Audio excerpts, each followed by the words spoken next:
ఆంధ్రప్రదేశ్ రాష్ట్రంలో ప్రభుత్వ పాఠశాలల్లో మౌలిక సదుపాయాలు కల్పిస్తాం. ఆంధ్రప్రదేశ్ రాష్ట్ర వ్యవసాయ శాఖ మంత్రి కింజరాపు అచ్చెన్నాయుడు.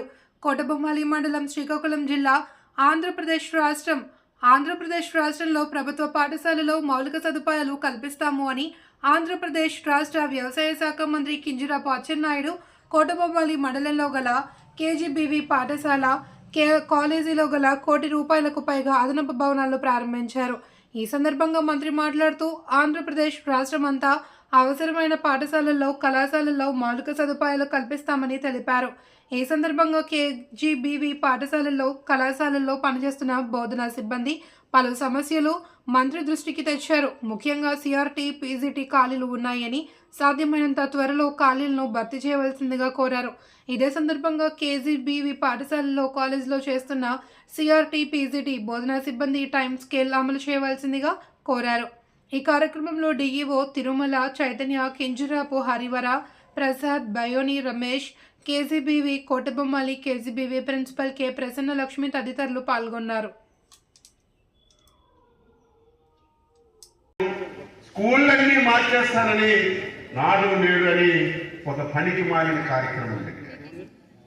4,000 కోట్ల రూపాయలు ఆ కార్యక్రమం కింద ఏం చేశాడు? సున్నాలేశాడు. ఏం చేశాడు? కొన్ని గ్రామాల్లో పాఠశాలన్నీ డిస్మాంటిల్ చేశారు, ఎక్కడొక్కడే ఉండిపోయాయి. కొన్ని గ్రామాల్లో పాఠశాలలకి రంగులేసి చెక్క సున్నాలు చేశాడు. ఇవన్నీ చేశాడు, సంతోషం. ఎవరైనా ఆలోచన చేయాలి కదా. ఒక గ్రామంలో ఒక స్కూల్కి 20 లక్షల రూపాయలు మంజూరు చేసి, ఆ స్కూల్కి రంగులేసి, ఆ స్కూల్ బాగు చేసి 15 రోజులు కాకముందే ఆ స్కూల్ మొత్తం ఎత్తేశాడు. ఎవరైనా చేస్తాడు ఈ పని? ఎవరి డబ్బు ఇది? మన డబ్బు.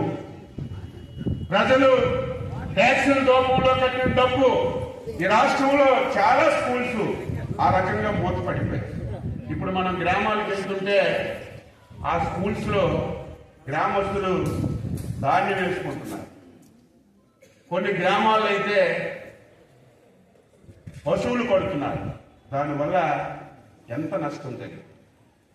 బ్రహ్మాండమైన విద్యా వ్యవస్థ ఉండేది. ఈయన వచ్చాడు, బియ్యం ఎవరైనా ఇంటింటికి తెమ్మని అడిగారా? ఎవరైనా అడిగావా? ఒక డిపో డీలర్ ఉండేవాడు. ఆ గ్రామస్తులు ఎప్పుడు ఖాళీగా ఉంటే అప్పుడు డీలర్ దగ్గరికి వెళ్ళేవాడు. వారం రోజులు 10 రోజుల్లో సరుకులు ఇచ్చేవాడు. బ్రహ్మాండంగా వ్యవస్థ జరిగేది. దాన్ని డోర్ డెలివరీ అని పెట్టి గ్రామంలో ఇంటింటికి ఇవ్వాలని ఒక ప్రయత్నం చేసి దాంట్లో ఫెయిల్ అయ్యారు. అంత ఆలోచన ఉన్నవాడు, అడగని వారికి ఇంటింటికి బియ్యం ఇస్తారనేటువంటి ఆలోచన ఉన్నవాడు. గ్రామాల్లో చిన్న పిల్లలు 1, 2, 3 తరగతి చదువుతున్నటువంటి పిల్లలు, గుడి అడుగులు వేస్తున్నటువంటి పిల్లలు ఊర్లో ఉన్న స్కూల్ని మానిపించి 3 కిలోమీటర్ల దూరంగా వెళ్ళి చదవమని చెప్పడం అసలు బుద్ధిండు చేశావా, ముర్రుండు చేశావా, అవగాహన చేశావని చెప్పాలి. పిల్లలు బయట ఊరికి వెళ్ళాలంటే మధ్యలో కాలు, చాలా ఇబ్బంది, అవస్థలు పడ్డారు. వెంటనే స్కూల్స్ లో 40 లక్షల మంది డ్రాప్అవుట్స్ అయ్యారు. 40 లక్షల మంది. గత 5 సంవత్సరాల్లో ఆ ప్రభుత్వం విద్యా వ్యవస్థను నాశనం చేయడం వల్ల, ఒక ఆలోచన లేకపోవడం వల్ల పేదవాళ్ళందరూ పిల్లల్ని మానిపించేసి ప్రైవేట్ స్కూల్లో పెట్టేశారు. ఇదే విద్యా విధానం. ప్రతి సంవత్సరం ప్రైవేట్ పాఠశాలల్లో విద్యార్థుల శాతం పెరగాలి. ప్రైవేట్ ధీటుగా ప్రభుత్వ పాఠశాలల్లో సౌకర్యాలు కల్పించాలి. ఆ ప్రయత్నం చేయకుండా పిచ్చి పనులన్నీ చేసి వ్యవస్థను పూర్తిగా చిన్నాభిన్నం చేశారు. కస్తూర్బా పాఠశాల 6 మాసాల ముందు ఇక్కడికి వచ్చాను. మంత్రి అయిన వెంటనే ఇక్కడ డయేరియా వచ్చింది, పిల్లలు బాధపడ్డానికి వచ్చారు. బిల్డింగ్లన్నీ చూశారు. ఇది కూడా నాడు నేడులో ఇస్తుంటారు. ఎప్పుడో 2 సంవత్సరాల ముందు ఇచ్చారు. నేను వచ్చేసరికి 35% పనులు అయ్యాయి. అస్తవ్యస్తం అయిపోయింది. కాంట్రాక్ట్ ఎవడో తెలియదు, వాడికి పిల్లలు చూస్తే డార్మెంటరీలోనే పడుకోడు, డార్మెంటరీలోనే చదువుకోడు.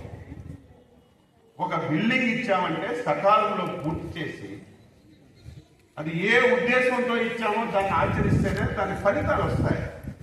వెంటనే ఈ గారికి పిలిచి ఎవడా కాంట్రాక్ట్ రమ్మని చెప్పి, నీకు 5 మాసాలు టైం ఇస్తున్నాను, ఆ బిల్డింగ్ పూర్తి చేసి మళ్ళీ నాకు ఓపెనింగ్ ఇమ్మని ఒక ప్రెజర్ చేయడం వల్ల 35% అయినటువంటి పని ఈరోజు మనం